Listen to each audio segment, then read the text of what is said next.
Estamos de volta, hoje começando a 5ª temporada do podcast Os Nossos, conversa sobre relações e conflitos familiares.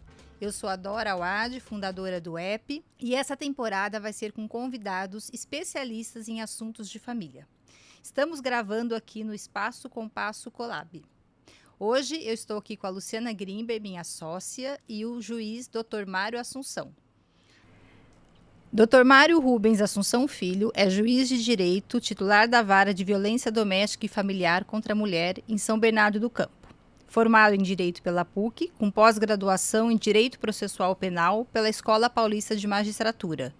Mestre pela Faculdade de Saúde Pública da USP e coautor do livro Lei Maria da Penha, Avanços e Retrocessos, sob o ponto de vista da prática forense e da justiça restaurativa. Hoje, a gente vai conversar sobre violência doméstica, stalking e parentalidade. Dr. Mário, Luciana, sejam muito bem-vindos. Obrigado. Um passarinho, quando a gente pensou em chamar o Mário para vir conversar com a gente, uma coisa que me chamou muita atenção é o stalking, que algum passarinho me contou que você ajudou a elaborar a lei, né? Então, conta um pouquinho pra gente o que tem a ver o stalking relacionado ao divórcio. Bom, me chamaram para fazer um estudo sobre o crime de perseguição, que na verdade é o stalking, né, uma palavra inglesa. E a primeira vez que eu tive contato com isso foi minha filha que me fez. Porque logo que ela começou a ter uma página do Instagram, um perfil, ela me pediu que eu curtisse todas as fotos dela, né? Porque ela tinha que ter número de curtidas. Ela era jovenzinha e tal, e eu fui curtindo, né? Só que eu não parei, né? Eu curtia. Ela tirava a foto, eu curtia. Até que um dia ele chegou e me falou assim, ô pai, para de me stalkear. Eu falei assim, mas o que é isso? Eu nunca quis isso pra você, minha filha, né? E daí ela veio e falou que era tipo assim, você fica me perseguindo, você quer o quê com isso? Não, eu falo, então tá bom, então é meio. Então, algumas eu curto, outras não, eu posso fazer assim? Posso. Então as que eu achar legal eu curto. Daí, então, eu ficava nos 50%, né? E daí, quando eu fiz parte do FONAVID, que é o Encontro Nacional dos Juízes de Violência Doméstica, né, o Fórum Nacional dos Juízes e Juízas de Violência Doméstica, eu entrei na questão lá de grupos sobre o legislativo, né, sobre a criação de leis. E nós tínhamos várias pautas a respeito disso, e uma delas era o crime de stalking, né? O crime de perseguição. E já estava há 10 anos em trâmite esse delito, né? E que não saía. Inclusive, era o capitão Assunção, que teve uma questão aí recente a respeito de prisão, né? Mas ele foi o primeiro a apresentar um projeto de lei para cuidar dessa questão. E eu fui estudar o que era. E daí eu comecei a entender um pouquinho o que era isso. E dentro do FONAVID, eu fiquei depois como diretor do FONAVID, e uma das minhas missões era exatamente pôr em prática algumas das nossas ideias. Então a gente redigia, fazia algumas proposituras, e íamos conversar na Câmara, no Senado, para mostrar o que nós tínhamos feito de estudo. E foi interessante que a primeira legislação sobre stalking veio dos Estados Unidos, né? Rebecca Schiffer era uma modelo, uma atriz muito nova, tinha 22 anos, e ela acabou sendo perseguida. Aquele que matou ela, ele a perseguia e conseguiu o endereço dela nos registros de tipo o Ciretran deles lá, né? Conseguiu ali um endereço dela, foi até lá, levava flores e ela não sabia quem era, até que ele começou a perseguir de forma mais incisiva, e como ele viu que não tinha correspondência, na próxima vez que ela atendeu a porta, ele deu 2 disparos e matou a jovem atriz. E daí de lá começaram a fazer os estudos e criaram lá na Califórnia o primeiro tipo penal a respeito de perseguição. E aí foi indo. E eu trouxe muito do que estava sendo escrito também em Portugal, né? Me baseei muito nos estudos de lá, e eles começaram principalmente a fazer um estudo sobre coping. O que é coping? Coping é o que a pessoa que é vítima de perseguição ela pode fazer. E o que não pode fazer. O que não se deve fazer. E o que não se deve fazer é enfrentar o perseguidor, né? Você também não deve arrumar gente da família ou vizinhos para bater nele, né? Para fazer alguma coisa, porque ele não recebe isso com a informação que nós receberíamos normalmente. Aquele que persegue, ele acha que a pessoa está de uma forma ligada a ele ainda, ou ligada de alguma forma a ele. Seja vários tipos de perseguição, né? Tem perseguição de ídolos, tem perseguição de uma pessoa que você nem conhece e a pessoa começa a te perseguir, e tem a perseguição daquelas pessoas íntimas a você, ex-marido. Então, é maior? Assim, sim. É maior o número em questão de divórcio ter esses stalkings? Então, daí eu comecei a fazer o estudo. Eu gostei tanto que eu fui fazer o meu mestrado a respeito disso. E minha tese é exatamente essa, né? Perseguição. E daí eu fui analisar 500 processos. Eu analisei 500 processos, li 500 processos. E eu fiquei estarrecido em saber que desses 500, mais ou menos 100 era de perseguição. E não tinha ainda nem o tipo penal. Nossa. E daí eu comecei a identificar o fenômeno social que é da perseguição. E ele surge muito comum a partir do divórcio. Eu até faço nos meus estudos uma certa brincadeira, um paralelo com aquilo que a gente tem de pega-pega, sabe? Daquela brincadeira de pega-pega, né? Imagina você brincando de pega-pega, é a vez do pegador a outra pessoa, e ele começa a correr atrás de você, e você sai correndo, né? E uma hora você se cansa de correr e fala assim, parou a brincadeira, não quero mais brincar. Mas a pessoa fala, não quer agora continuar. Vamos continuar brincando, eu vou continuar te perseguindo. E ela, não quero mais. E daí ele insiste nisso. Então a perseguição, ela começa exatamente quando a outra fala, não quero mais.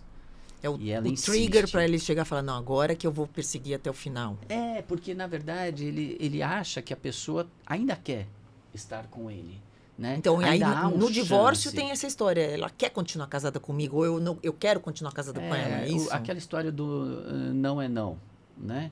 O não pro perseguidor é sim. Né? Ela tá só fazendo um tipo, na verdade nós somos feitos um pro outro. E daí vem toda essa história do machismo e do romantismo, sim, que é muito presente no perseguidor. O perseguidor é um romântico, na verdade, né? Ele entende que aqueles laços são para a eternidade, são para sempre, né? Que eles foram feitos para o outro, que nada pode se dissolver, e aí mistura um pouco a religião, porque a religião fala disso, né? Que o vínculo matrimonial não é para nunca se romper. Só que daí tem uma série de situações, porque ela não tem mais o que dizer. Ela fala assim, não quero, e ele entende que isso não quero. Então, como é que fica? Agora, o stalking, ele é um crime de perseguição digital, vamos dizer assim, pelas redes, ou também pode ser uma perseguição, enfim, que a pessoa fisicamente vai atrás da outra, né? Como é que se caracteriza? É exclusivamente digital ou não? Não, ele aliás, o que nós vemos na prática de crime de perseguição não é a perseguição digital, não é o cyberstalking, né? O cyberstalking é um tipo.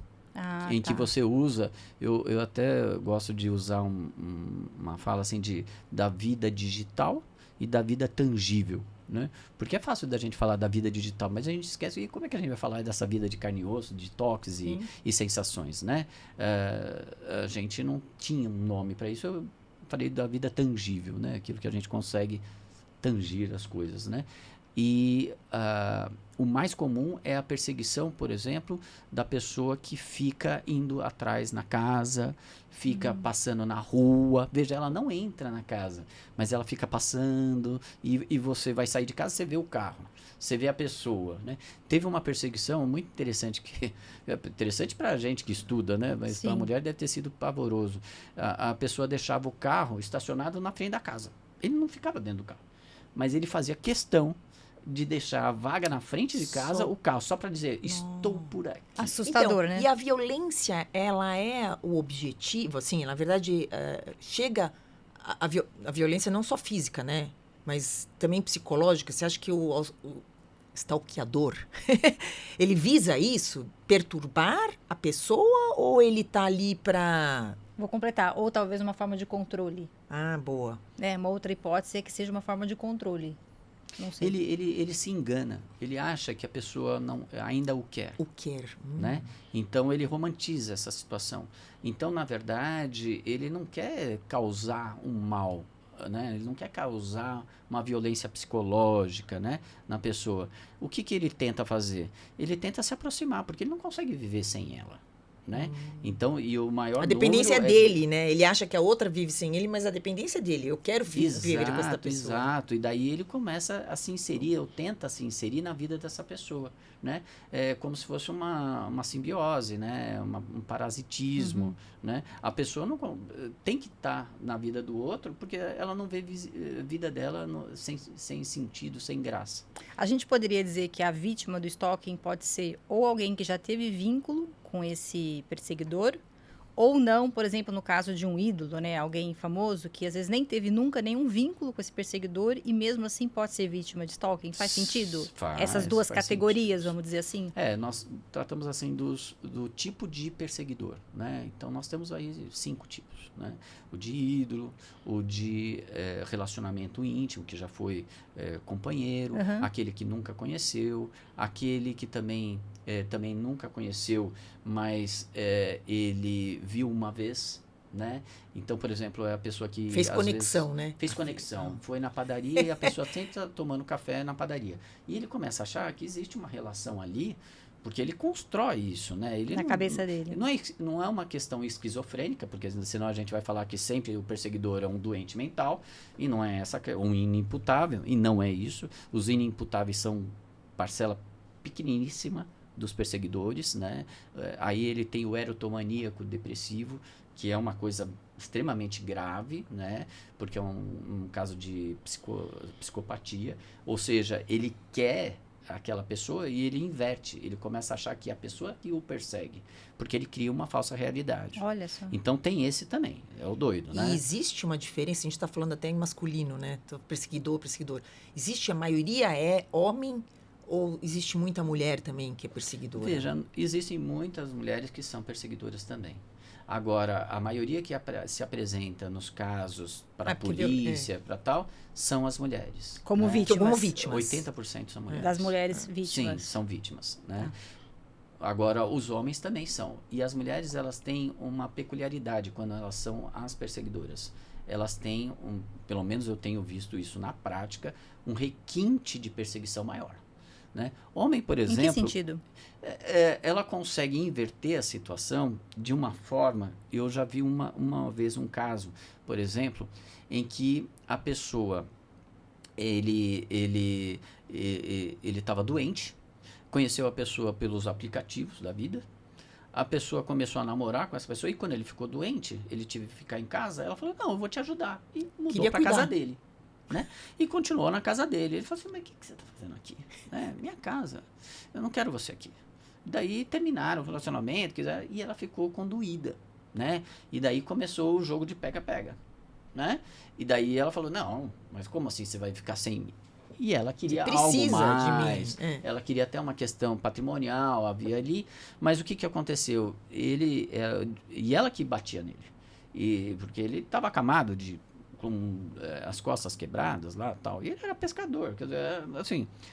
E o que ela inventou? Ela inventou e ele fez um boletim de ocorrência com ela, né? Porque ela bateu nele e tal, não queria mais, e ela fez um boletim de ocorrência. E ela também. Então decidiu fazer um boletim de ocorrência, sem nenhuma violência. Falando que ele era do PCC, falando que ele era isso e era aquilo e tal, pediu medidas protetivas e tal. A princípio não dei essas medidas protetivas, porque um processo estava com uma vara criminal, né? A dele, e a vara de violência doméstica estava recebendo a queixa dela. E daí o que aconteceu? Quando chegou lá, ele falou assim, olha, ela pediu, você tira o processo seu, eu tiro o meu e a gente está tudo bem. Ah, então tá bom, vamos fazer isso, é melhor, né? Aí ele pegou o carro, foi buscar ela em casa, falou, então vamos lá, né? No fórum, né? Vamos na delegacia, eu tiro o meu, daí vamos... E passaram no fórum e ele ficou esperando, né? Ela entrou no fórum E chegou, e daí a pessoa veio, como eu sempre oriento, não, você quer retirar? Tem que conversar com o juiz e tal, mas se você tem certeza, porque o ciclo da violência doméstica que é o básico de atendimento do balcão que eu tento explicar antes dela tirar a medida protetiva, né? E daí ela começa a chorar. Não quero. Não, ai, mas é que ele tá aqui. Como assim ele tá aqui? Estou coado. Não, ele tá aqui. E então eu tô com medo. E daí piorou a situação dele, porque, veja, ela já falou que ele era do PCC. Que ele tava ali, conduzindo ela. Coagindo ela. E não sei o que, e tava lá. Não, mas não me fala agora, porque senão ele vai me matar. Então, daí o funcionário ficou sem saber. Então, e daí o funcionário saiu e foi falar comigo, né? Eu estava prestes a começar as minhas audiências, e nesse meio termo ela foi embora e levou o termo de revogação. Ela não quis assinar e foi embora. E daí o funcionário ficou atônico. Meu, doutor, e daí eu falei, certifica nos autos o que aconteceu. Ela estava com medo, tal. Foi para o Ministério Público, que o Ministério Público pediu a prisão. Lógico. Né? Já tinha Na medida dúvida, protetiva. né? Aliás, isso é uma... Depois, não, continua depois. Não, é que eu acho que isso aqui deve ser muito difícil você saber até onde é verdade tudo que está sendo contado, né? Sem dúvida. Mas, obviamente, que na dúvida tem que proteger. Tem que proteger. Por quê? Pode ser, porque eu já vi muitas questões de realmente a pessoa estar coagindo, né, de levar, e a mulher realmente é mais frágil do ponto de vista físico, não tem jeito, né? Então a gente tem que assegurar o máximo. Só que nessa situação, como foi montada e ela pensou isso na hora. Agora não sei se ela pensou até antes. Não, eu vou lá, vou levar ele, vou sair com ele preso, né? Não sei. Mas o que aconteceu? Aconteceu isso. A gente mandou prender, ficou preso 3 meses, chegou na audiência. Chegou na audiência que eu vi, eu estava esperando chegar lá o réu do PCC. O cara do PCC. Nossa. Né? Um pescador. Aí chegou um pescador. Eu falei, eu não tinha linguajar, não tinha tatuagem, trouxe as testemunhas. PCC é pescador. Daí o que aconteceu? Ele começou a falar e as testemunhas dele, não, ele sempre foi pescador, veio os filhos, veio a ex-mulher, 3 veio meses, não sei o quê, gente. tal, falando, Inacreditável. tal. E quando fui ouvir a vítima era agressiva, inclusive com o advogado do réu. Ela começou a ser agressiva e não, eu falei assim, mas como que é essa, né, que está enfrentando o advogado de alguém que é do PCC? Né, assim, não tinha nada, não batia nada. Né? Louco. E ela começou a entrar em contradição. Essa é uma outra perspicácia. Quem trata muito dessa questão de perseguição vai ver que o perseguidor, normalmente ele cai em contradição na hora que você começa a dar corda. Né? Então é uma outra sugestão que eu faço aos operadores do direito. Quando você está numa situação de audiência, então tá bom. Então começa a conversar. O problema do stalking é que se a gente quer fazer uma audiência rápida, esquece. Você tem que ouvir as histórias, né? Pra ver se faz sentido. E eles vão falar muito. Por quê? Porque ele vai te contar falar a história que ele imagina. Ele quer audiência, ela também né? Não, e ela também acreditava naquilo. Sim. Que ele estava perseguindo ela. E daí eu falo, mas como que ele... Daí entrou na minha cabeça assim, tá, como é que ele estava perseguindo ela se ela estava morando na casa dele? Quer dizer, ela que se sujeitou, quer dizer, quem é ameaçada não fica na casa. Ela queria voltar na casa. E quando ele ficou preso, ela ficou morando na casa dele. E estava quase conseguindo, inclusive, mostrando a partilha de bens, não sei o quê. União e conseguia estável. até a casinha, que era lá no litoral. Nossa, que... Então, nós temos essa situação. Então, veja, às vezes a mulher... Homem não tem essa sofisticação não. para inventar a história. Não vejo. O que o homem faz? Ele vai no portão. Por quê? Porque ele é quer machista. o amor. E ele é machista, ele é o rompedor, ele é o galanteador, ele é o príncipe. Ela que não me quis. Ela que não me quis, mas ela quer. Na verdade, ela quer. Então, ele tem essa coisa. Então, o que acontece? Ele vai nos lugares. E, às vezes, aí é a questão. Muitos falam, e daí eu vou pedir a licença aqui, até para contrariar algumas pessoas que correram para escrever algo sobre o stalking, e que não é verdade. O stalking não é um outro concurso de crimes. Não é uma sucessão de atos reiterados, de ameaças, tal. Pode até ser uma sucessão de ameaças, mas independe de serem atos criminosos. Por exemplo, veja, como é que alguém vai falar que é uma perseguição a pessoa que manda dinheiro para outra. Mandar dinheiro é uma perseguição? Depende. Qual é o objetivo? Às vezes a pessoa não consegue falar com ela, é bloqueado nas redes sociais, troca um número, tira, tá. Sabe o que o cara faz? Ele pega, manda 1 centavo Faz um por pix. Pix, porque junto com o Pix você manda uma mensagem. Gente. Eles usam isso. E olha a diferença da mulher. Aí é jocoso, mas normalmente eu vejo R$1, 50 centavos, e daí eu achei, pô, eu vou ver isso só uma vez. Não, eu até coloquei no trabalho. Não. É rotina.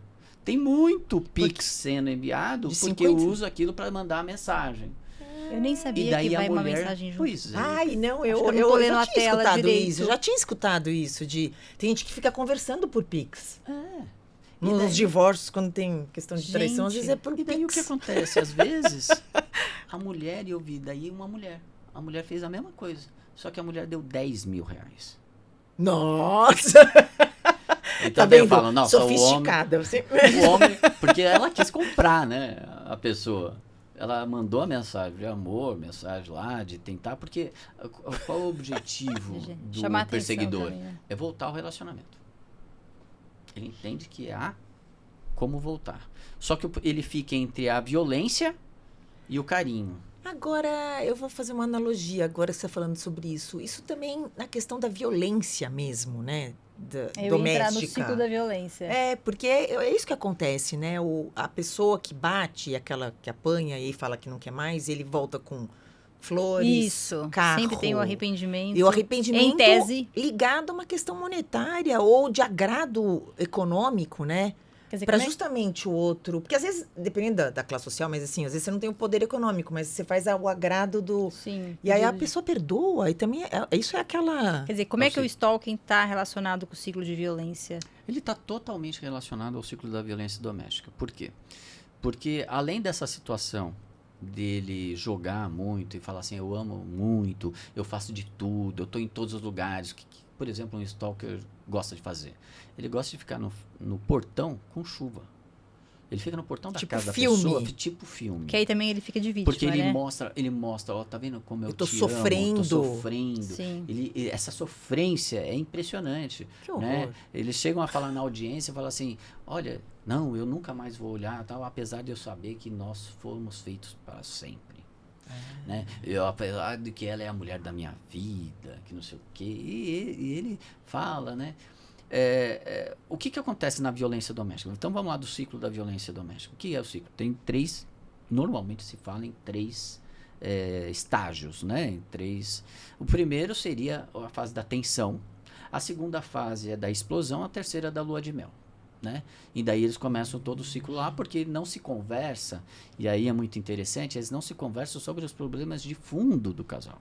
Né? O que trouxe? Porque cada um vem de uma família e você tem a sua visão do que é uma família, do que é um relacionamento, mas dentro disso você também traz o que você viu de errado dentro da sua família. Seu pai falando alto, sua mãe cabeça baixa, ou ao contrário. Então cada um traz. E existe um choque na hora que essas duas pessoas se encontram. Sim. Né? E isso tem que ser conversado sobre a questão do fundo. Né? Então, quando eu trabalhei na mediação, a gente trabalhava nessa questão. Você não pode ficar só no que as pessoas estão dizendo. Você tem que Sim. entender o que está A causa, né? A causa. Né? E o que acontece? E daí a causa não conversa, e daí você fica nesse ciclo. Porque chega na lua de mel e fala assim, por que eu vou começar tudo? Bom, mulher é tudo igual, homem é tudo igual. Então, por que eu vou escolher outro? Então, eu vou continuar no mesmo relacionamento, a gente acerta as coisas e fica tudo bonitinho. Aí nasce os filhos. É na lua de mel que nascem os filhos. E daí eles começam e continuam nessa... O problema desse ciclo da violência doméstica é que ele é em espiral, diz a Valéria Scarance, né? Sim. Ele é em espiral, porque essa violência, essa explosão, na hora da explosão, começa com xingamentos, depois vai com insultos, depois vai com ameaça, depois com lesão corporal, até chegar no feminicídio. Porque é em cíclico e em espiral, ou seja, vai aumentando o grau da violência. Né? Isso aí já é comprovado, vários estudos a respeito disso. Só que para o homem, por incrível que pareça, a gente acha que o homem é mais simples, né? No pensamento, nas coisas. E o ciclo dele é mais complexo. Por quê? Porque depois da tensão, quando ele tem tensão e explosão, quando ele explode e acaba cometendo alguma violência, né, explícita, ele é denunciado, né? Aquilo chega à tona. Não, então temos que terminar o relacionamento, tal, o que você fez comigo, tal. E ele começa a falar, mas eu não fiz nada. Então é a fase da negação. Então ele tem uma fase da negação. Eu não fiz nada. Então muitas vezes ele vai chegar no escritório do advogado e fala assim, eu não fiz nada. E daí não é que ele está querendo mentir pro advogado, é que na verdade ele vê que aquilo, né, é só um empurrão, né? Então assim, eu pergunto, você deu um soco na pessoa? Você deu um soco na sua ex-mulher? Não, eu a empurrei. Mas como é que você empurrou? Daí eu começo, né, a tricotar um pouco com eles, né?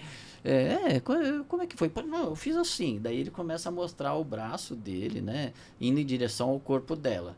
E daí, mas será que o senhor não acertou um pouquinho o canto? Ah, pode ser. Daí ele começa a fazer, porque ele nega qualquer tipo de violência. Depois ele vem ainda para uma outra fase. Então passa da tensão, explosão, negação, e depois ele vem para a fase da injustiça.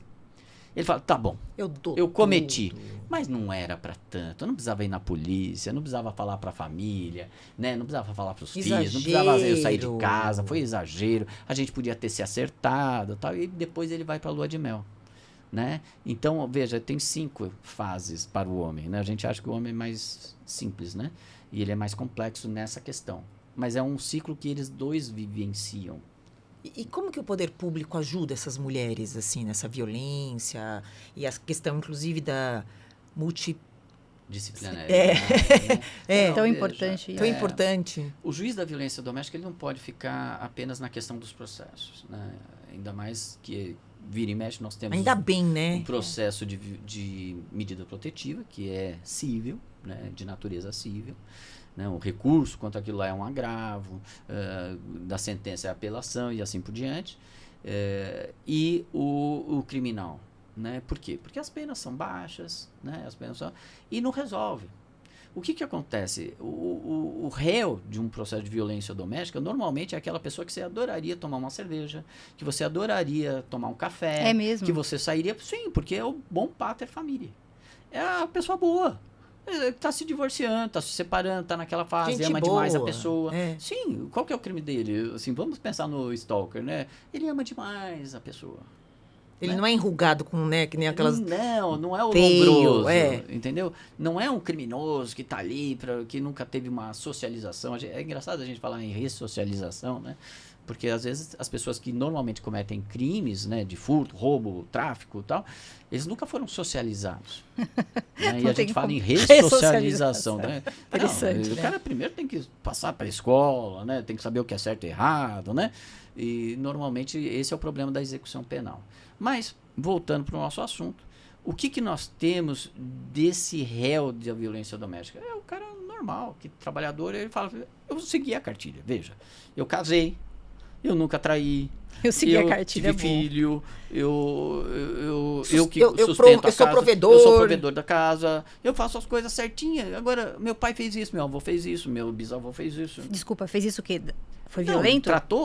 Ele tratou. E às vezes até violento. Às vezes até violento, uma questão geracional. Tá. Né? Porque o modelo que ele tem de pai, ainda que ele, no passado, tenha defendido a mãe de uma violência do pai contra ela, ele tem como modelo, não a mãe, ele tem mas o pai como severo, né? Como homem. E a sociedade toda, a televisão toda, a mídia toda fala do homem que tem que ser homem. E daí vem com todos os estereótipos. Não, eu te interrompi, você está falando. E aí ele diz que cumpriu todas as... Tudo que se espera dele, vamos dizer assim, socialmente. E como ele justifica o ato da violência? Ou não justifica? Foi uma explosão como a culpa dela. Ah. Normalmente. Daí o stalker, ele vai até mais pra cima disso. Ele fala que toda a culpa é dela e que ela é que o persegue. Ela que não o deixa em paz. Né? Ela quer tratar dos filhos, mas ela quer falar sobre o relacionamento. Ela não quer mais a visitação, mas ela quer falar sobre o relacionamento. É ela que traz. E normalmente, o que acontece? Lembra que eu falei do coping no começo? Então, o que acontece? A mulher, às vezes, ela vê o cara perseguir e vê o romantismo, ela se sente culpada. Ela fala, pô, o cara me ama. E eu tô E ele é querendo- tão bonzinho. Ele é tão bonzinho, né? Ele é só, de vez em quando, só quando bebe, né? Aquela história. Só quando, ele é só Nossa. violento só quando bebe, né? Que horror. E daí o que acontece? Ela tenta ser amigável com ele. Ela quer ter uma amizade com ele, alguma coisa assim. E isso reforça a perseguição. Porque ele Isso fala, também ela não me é. ama, ela tá querendo ser amiga, ela me ama. Exato. Então, o que precisa? É um rompimento. É colocar a coisa bem clara para ele. Não quero mais. E aí o poder público ajuda essa mulher? Sim, ajuda. Tá. Normalmente nós temos o centro de atendimento da mulher, né? O centro de referências da mulher, e aí cada cidade tem uma sigla para isso, mas os centros de referência para as mulheres e casas também, ONGs, aqui no município de São Paulo, nós temos várias ONGs que trabalham para a prefeitura, que recebe verba da prefeitura para cuidar dessas mulheres, né? Eliana Camon, e várias casas, né, que acolhem essa mulher.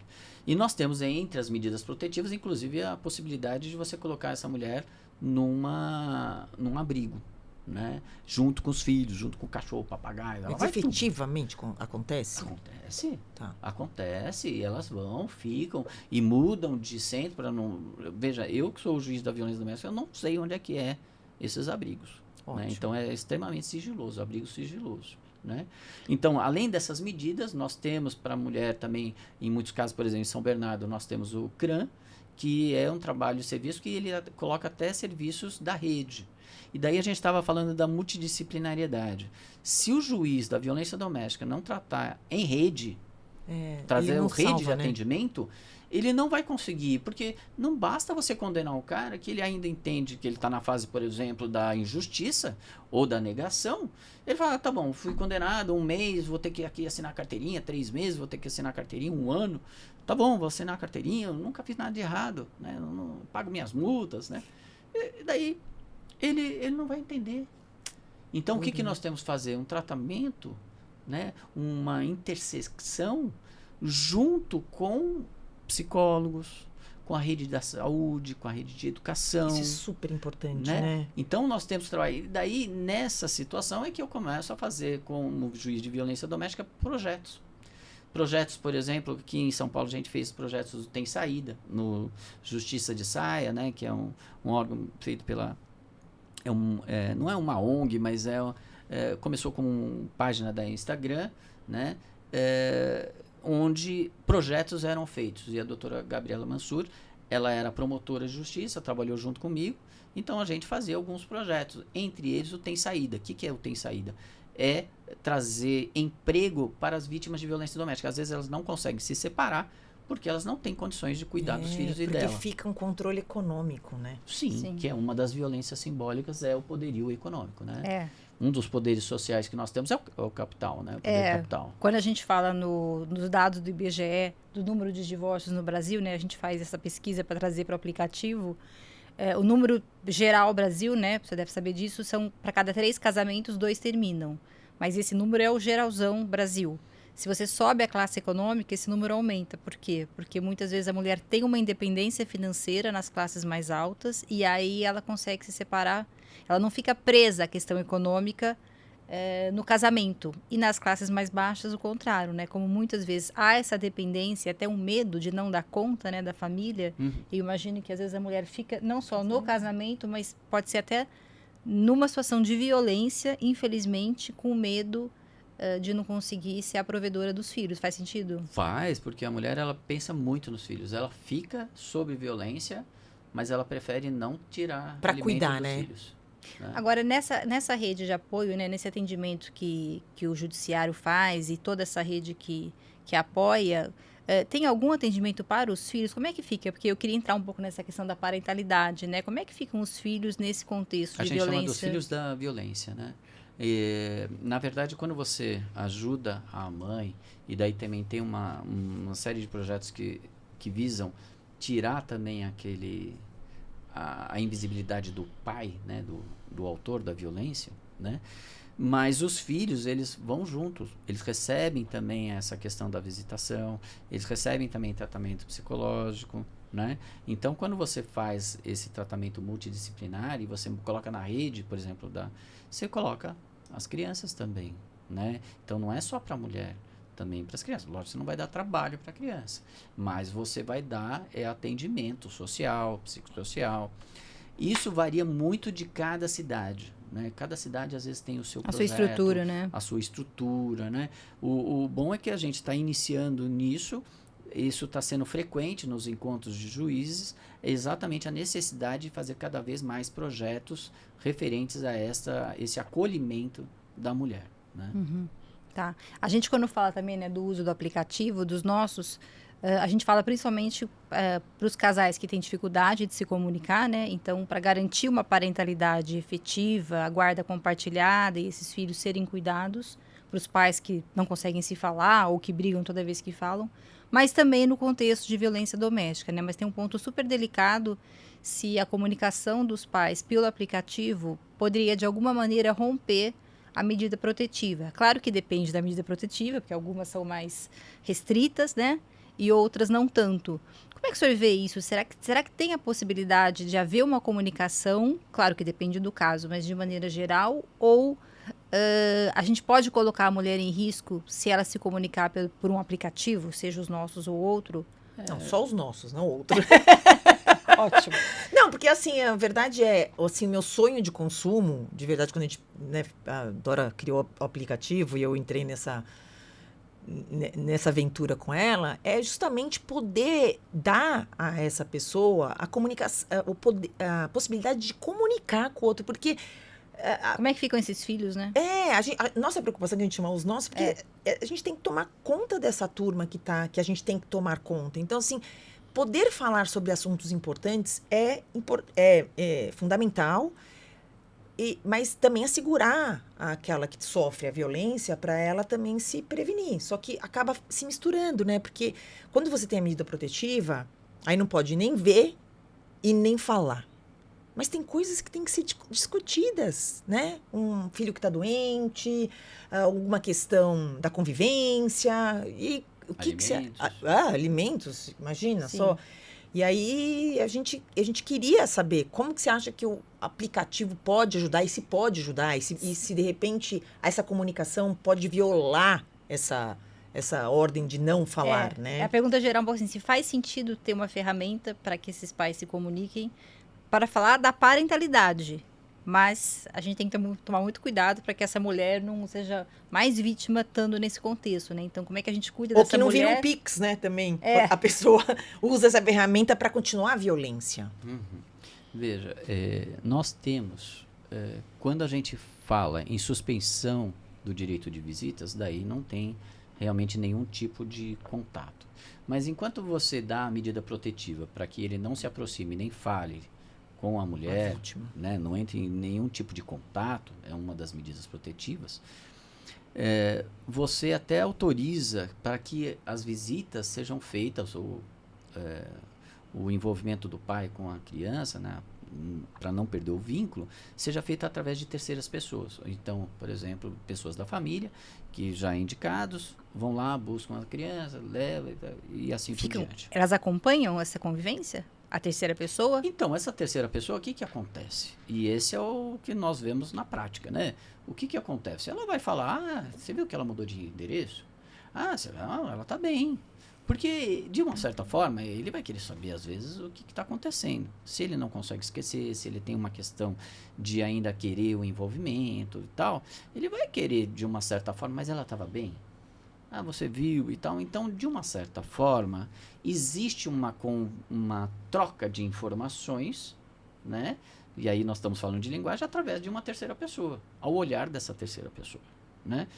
Quando nós, então, exigir e quando tem filhos, você evitar qualquer tipo de conversa, aí conversa no sentido de linguagem, fica complicado, veja, qualquer né? mensagem vai chegar.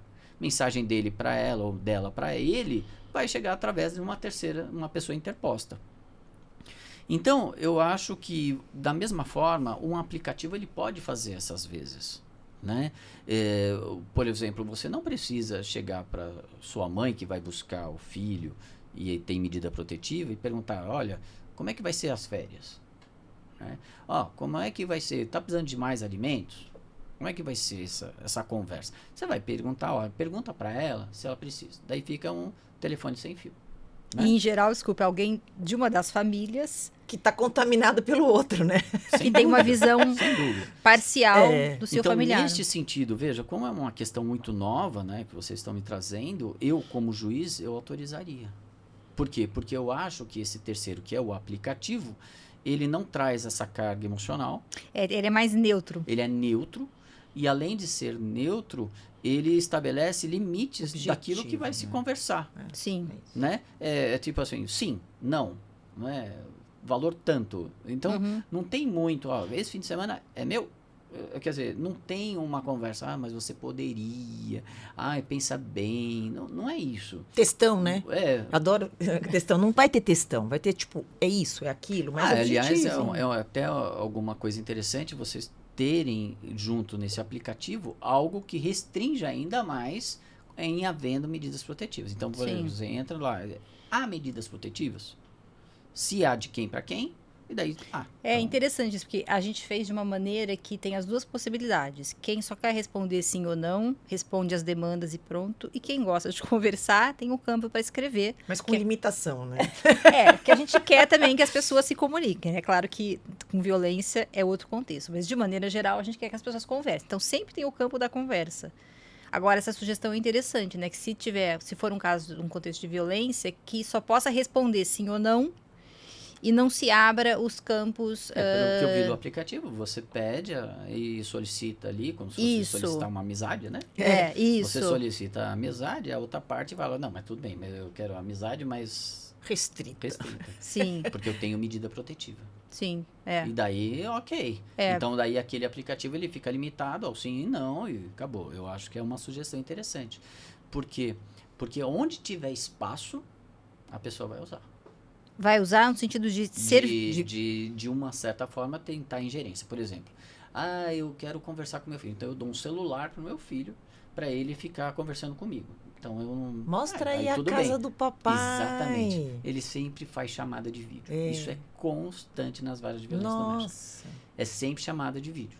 E daí fala, e quem tá aí? Daí Mostra tá aí. aqui, É, não sei coitado o quê. da criança. Entendeu? A gente via muito isso quando eu atuava como mediadora privada familiar, essa questão da chamada de vídeo, né? Até um certo controle. O que acontece na casa do outro ou da outra? Então, também as pessoas telefonam. Imagina um perseguidor, então. É verdade. Porque ele vai ter uma webcam na casa da ex. Né? Nossa, E ele vai conversar sempre com o filho. Agora eu fiquei super curiosa. Você mencionou antes da gente começar a gravar, né? A violência simbólica. O que é a violência simbólica? A violência simbólica, ela depende de um campo social. Então, por exemplo, nós estamos numa escola. Numa escola, você tem o campo social. Quem dita as regras das pessoas que convivem nesse campo social? E aí não estou falando só de uma questão geográfica, né? Porque a escola, ela tem a cantina, é o bar, é não sei o quê. Quer dizer, a escola, quando eu falo escola, não é só uma questão geográfica. É um campo social, né? Sim. Dizia Pierre Bourdieu sobre isso. E daí, quem que dita as regras na escola? Diretora. Sim. Tá. E por que a diretora que dita as regras? Então, nós chamamos de hábitos, exatamente são essas regras de convivência dentro de uma escola. E quem dita é quem tem o maior poder social dentro dessa. Normalmente, a diretora está lá, como posição de comando, seja por contratação numa escola privada ou por concurso numa escola pública, mas em vias de regra está lá nesse comando porque ela tem uma capacidade cultural maior. Então o capital social dela, que autoriza ela ter um poder social, é o capital cultural. Que interessante. Dentro da escola, então, rege o capital cultural. Então, quem determina as regras, ou como que vai ser aquela escola, se ela vai estar mais afeta aos esportes, ou para a cultura, né? Vai ser o comando da diretoria, que vai ter a diretora, a vice-diretora, as coordenadoras, tal. E cada um tem a sua pirâmide dentro da... Mas sempre vai ter uma classe social dominante e uma dominada. Então, por exemplo, os alunos, dominada. né? Mais na escola pública, né? Na escola particular, né? Eu estou pagando, né? Então daí fica uma coisa mais complicada. Sim. Mas via de regra, nós temos os alunos, os serventuários, os professores que não são coordenadores, eles estão sobre a égide daquelas regras estabelecidas pela classe dominante, que são as coordenadoras E a diretoria. e a diretoria da escola. Isso é muito tranquilo. Agora, quando que está uma violência simbólica? Quando esse detentor do poder que se sobrepõe aos demais, porque todo mundo tem poder, né, simbólico, Sim. né? Uns mais ou menos, social, cultural, aquele que é muito amiguinho de todo mundo, ele tem um poder. Sim. Mas não para ditar as regras dentro de uma escola, né? Quem dita é porque cultura, diretora, beleza. Mas quando que tem a violência simbólica? Quando ela é ditatorial. Ela usa esse poder e abusa desse poder para limitar a liberdade e a vida das pessoas. E, né, não, menina não pode vir aqui de calça. Né? Menina, o homem pode qualquer coisa. Daí ela está o quê? Agindo de forma violenta contra as meninas, contra as alunas da escola. Né? Ah, não, professora de educação física não pode ser. Né? Por quê? Ah, porque não pode. Você vai dar aula de geografia. Porque aqui eu só quero professores homens, por exemplo. Uma violência de gênero praticada pela diretoria. Daí ela é uma violência simbólica. Ela não está colocando uma ameaça. Ela não está falando, ó, se você não voltar a dar aula de geografia, eu te mato. Não está fazendo isso. Você está numa estrutura de poder, de hierarquia, né? Exato. Essa violência. Porque, e ela é tão interessante porque ela é auspiciosa, ela é muito velada. E tão é velada porque a diretora que falou que não posso usar saia. Né? As meninas não podem usar saia. Por quê? Porque a diretora mandou. Eu lembrei, Então, desculpe, não, eu lembrei agora de alguns casos que tem até documentário e tal, sobre treinadores de esportista, de grandes atletas. Também tem uma violência simbólica nesse contexto. O treinador é o chefe da equipe da delegação. É quase um temor reverencial que você tem a pessoa e a pessoa abusa disso. Desenterrou o temor reverencial na faculdade de Direito. E o que acontece? Por quê? Porque a pessoa que está nessa essa classe dominada, ela se sujeita e dá valor àquilo que está sendo vindo da violência da classe dominante. E que pode desencadear até um assédio moral nisso, né? Sim, tudo. Por quê? Exatamente. Porque você se coloca numa posição de sujeição, enquanto que o outro abusa disso. E daí nós podemos trazer para a família. Quem é o detentor deste poder? É quem às vezes tem o capital, dinheiro. Então deixa de ser o capital cultural para ser o capital financeiro, né? Econômico. E daí ele vai ter um poder. E ele pode abusar disso? Sim. Fala, não, você não vai separar, você vai viver do quê? Você quer sair, tudo bem, mas você vai sair sem os filhos. Porque a gente não vai tirar eles da escola, não vai tirar... Ou a pessoa que tem muita autoridade, né? Que pode ser o pai ou a mãe. Pode ser pela força. Pode ser pela força. Às vezes o cara... É engraçado e triste ao mesmo tempo, mas a pessoa chama normalmente a mulher e xinga ela de vagabunda. Né? É o xingamento mais comum que eu vejo nas varas de violência doméstica. É o vagabunda. E por quê? E normalmente ela é que trabalha e sustenta a casa. E é contraditório. A gente já vê a frustração dele aí, né? Exato. E não ser o provedor e atacar em função disso. Isso. E daí você vê, mas qual é o poder dele? É força? Física mesmo. Força física. Porque ele pode bater. Que triste. Ele pode trancar as pessoas. Ele fala alto. As crianças tremem quando ele fala. Então, o que acontece? Nós temos, então, poderes simbólicos e a violência simbólica se faz com sujeição da classe dominada dentro de uma família, dentro de uma escola, naquele dentro contexto, de uma delegacia, dentro de um fórum, dentro de um clube. Porque a pessoa é uma autoridade ali, né? Então, e ela se torna autoridade pelo exercício do seu capital social.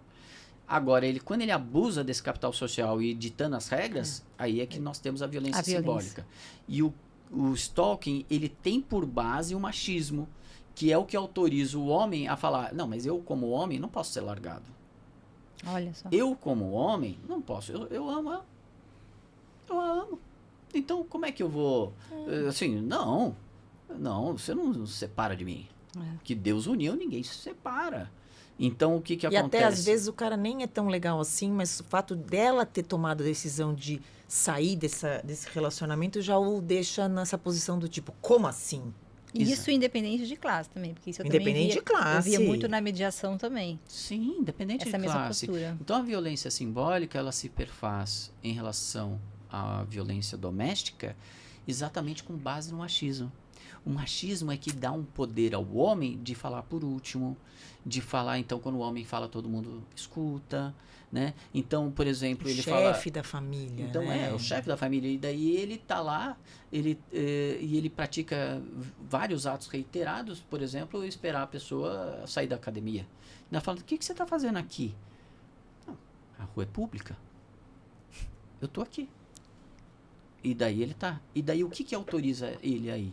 Porque o não é não, o não é sim, né? Ele tem essa confusão. Então ele acha que ela tem que persegui-lo. Então ele começa a confundir tudo isso exatamente com base no machismo. Porque o homem tem o quê? A reconquista. A mulher que é abandonada pelo marido, Parte para né? outra. Ela tem que partir para outra, porque não é dada a ela o direito de tentar de todas as formas se reconciliar. Quais são as armas da mulher que, por exemplo, o cara troca a mulher por uma mulher mais nova? O que ela tem para fazer? Zero. Agora, o que o homem tem para fazer quando ele é largado por uma mulher? Persegui-la. Olha só. Muito legal. Bom, a gente vai para a última pergunta, porque eu não poderia deixar de falar de mediação. Até porque o aplicativo Os Nossos é um filho da mediação. Eu, como mediadora, via um monte de coisa que eu falava, a gente precisa automatizar essas questões que não são jurídicas, porque muitas questões da mediação não são jurídicas e não devem ser judicializadas, mas são, você sabe disso melhor do que a gente, né? As pessoas entram na justiça para discutir qual vai ser a escola do filho, né? Enfim, eu queria saber um pouco do projeto piloto de mediação que você participou, como é que foi e qual que é a sua visão aí da mediação na composição dos conflitos familiares. Bom, foi em 2003, 2004, eu fui convidado pelo Dr. Daniel Wisler, pelo Dr. Daniel Wisler, que foi o primeiro projeto sobre mediação no estado de São Paulo. E foi lá em Guarulhos, e a gente dava palestras, fazia a questão para formar, o curso de formação a gente dava para formar os mediadores, né?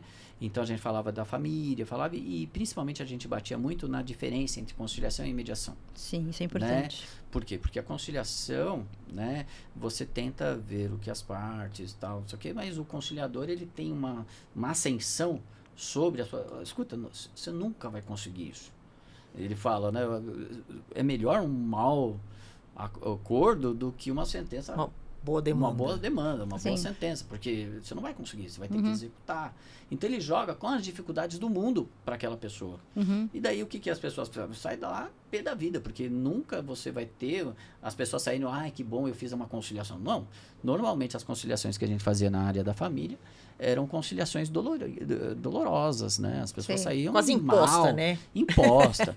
E daí veio a mediação. A mediação veio exatamente para você trazer, e aí está a justiça restaurativa, né, que faz parte da mediação, é exatamente que elas tragam, né, soluções para o seu problema. Sim. Né? Você coloca no colo das pessoas e tenta amenizar, e tenta... Porque às vezes é a forma de dizer, é a forma de entrar no assunto, que às vezes ofende a pessoa, né? Porque tem toda uma questão emocional que você tem que tratar. E da linguagem, né? Da linguagem, né? A linguagem é muito complicada.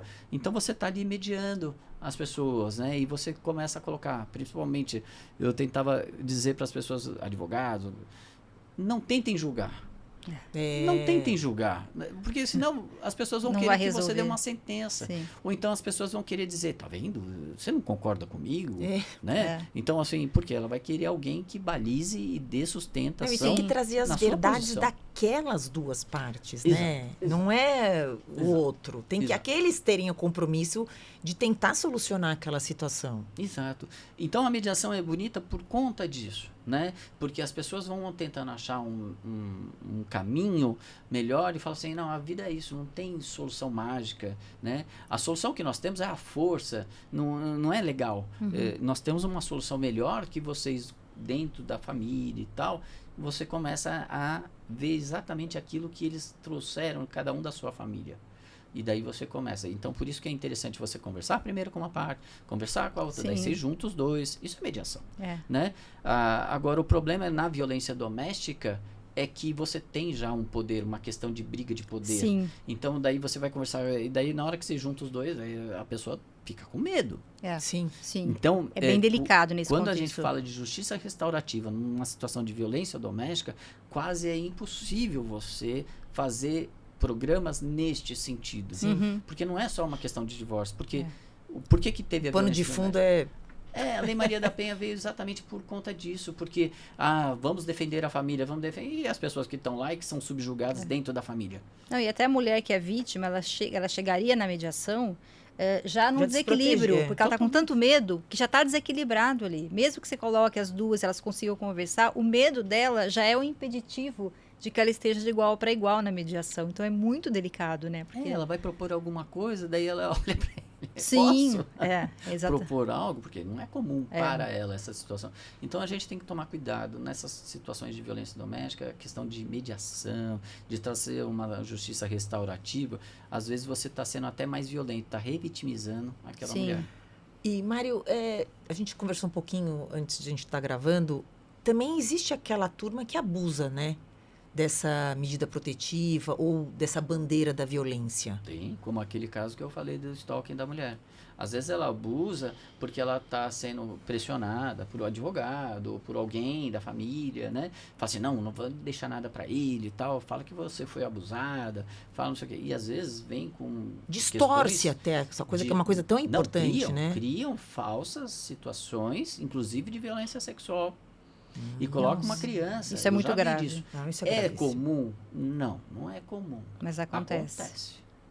E daí você, como julgador, como membro do Ministério Público, como advogado, você tem que estar atento a isso. Tem que tomar muito cuidado. É o que a gente fala. É.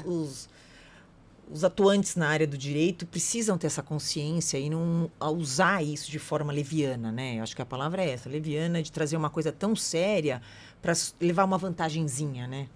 Sim, eu acho que conversar com as pessoas nesses casos de violência doméstica é muito importante. Explicar para o réu quando ele foi condenado, ou explicar das medidas protetivas o que é, né? Você perder 5, 10 minutos do seu tempo para você conseguir explicar um pouquinho melhor o que é isso. Ouvir as pessoas e conversar é fundamental, né? Eu Exato. vejo que você gosta de gente, como a gente, né? Tem que gostar de gente. Tem que gostar, Tem que gostar de, de gente. gente. Eu falo que quem lida com esse tipo de conflito tem que gostar de gente, senão De gente, não adianta. de comunicar bem, de Porque senão a gente vai só ter pets, né? Porque, o pet é maravilhoso. A gente tem o o nosso Até pets. a gente sabe que a gente tem um aplicativo Pros que chama pets. Os Nossos Pets. Porque tem guarda Que compartilhada de pet. Porque até com isso dá confusão, né? É. Sim, Porque sim. assim, quando duas Não, pessoas... mas é confusão não com ele, né? Hã? Não com o Não pet. com o Não, pet, coitado, o é- pet tá ali. A verdade é assim, o pet é só fonte de alegria, mas se tiver duas pessoas para dividir responsabilidades e despesas, vai ter um conflito. Por isso que a gente fez o aplicativo, porque basta ter duas pessoas, vai ter uma diferença na verdade, ali. assim, a gente tem que entender que o homem, a pessoa, né, o homem e mulher, eles são complexos. Sim. Né? E tem uma beleza nisso. Tem. Né? Sim. Tem uma beleza muito bacana nisso. Tem. E a gente fala, ai, mas as pessoas são difíceis, as pessoas são grossas. Sim, a violência faz parte da gente. Agora, o que a gente faz com essa violência e como a gente aceita... É isso. ou- É o pra quê, né, que a gente Né? fala. O que, É. que você faz com isso? Vamos olhar pra frente. Exatamente, né? Então, a gente tem que entender que o homem é assim, a humanidade é assim. E sabe que a gente colocou, a pessoa pode acionar uma mediação por dentro do aplicativo. Ah, que legal. No menu lateral tem, ela fala com o especialista, marca, pode ser as duas pessoas ou só uma, assim, se nada digitalmente der certo, A chama gente o põe o humano pra tentar ajudar. Exatamente, aí a pessoa marca Sim. o atendimento por lá, Eu enfim. acho que o advogado deveria muito usar esse aplicativo, né? Eu acho que é importante que ele saiba usar esses aplicativos, até para ele também não ter uma vida tão ruim. Aquele que trabalha na vara de família, né? Vocês sabem disso, é muito dolorido. Ele faz né? essa gestão. Eu faço muito, por exemplo, violência sexual contra a criança. Nossa. Então eu vejo as meninas e tal, desculpa, mas eu vejo, e daí o que acontece? Olhar para uma criança que foi vítima de violência sexual, né, é muito dolorido. E o que ajudou a gente? É quando você tem a câmera, quando você tem um depoimento especial em que você assiste a menina. É uma besteira, mas o contato direto que você tem com a vítima ou através é muito diferente. Você acaba tendo uma vida mais longa naquela atuação quando você consegue estar um pouquinho mais distante, mas sabendo do caso, né? Você se envolve demais no presencial. E o advogado que consegue fazer essa conversa, porque senão ele é um canalizador também de ofensas, Sim, sem um dúvida. canalizador de dores, É. né? Então ele consegue com esse aplicativo alguma coisa também de benéfico para ele. Sem dúvida. Muito bom. Escutem o Dr. Mário Rubens. regrave essa parte, hein? Infelizmente. A gente nem combinou. Pois é, nem precisou. Nosso tempo está acabando. Eu quero agradecer muito a Luciana e ao Dr. Mário aqui por essa conversa incrível. Foi muito legal. É, que Muito bom. Antes de encerrar, deixo um convite para vocês acompanharem todos os conteúdos de família que a gente tem, TikTok, Instagram, Facebook, YouTube, LinkedIn. Eu tenho que até ler aqui, porque agora a gente está em todas as redes.